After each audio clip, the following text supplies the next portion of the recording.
پیش میرفت که با استقرار دستگاه هوادهی پیشرفته سرعت گرفته. به گفته مدیر کل مدیریت بحران گلستان، بر اثر انفجار ظهر امروز بین 24 معدن حبس شده‌اند. دست کم 30 نفر نیز در این حادثه مصدوم شدند. معدن زمستان یورت آزاد شهر در 90 کیلومتری گرگان قرار دارد. در این معدن حدود 500 کارگر کار می‌کنند.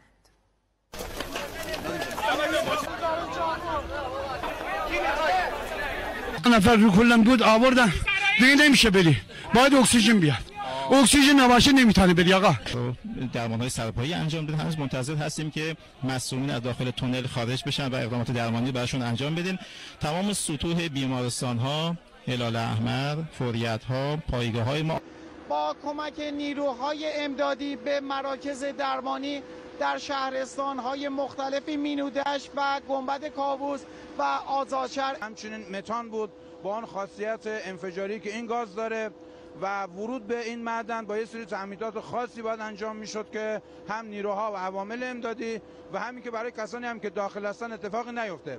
به همین دلیل از اکسیژن عاملی که در حقیقت نجات پیدا کردن 7 نفر توسط بالگرد به دلیل شرایط خاصشون به مراکز درمانی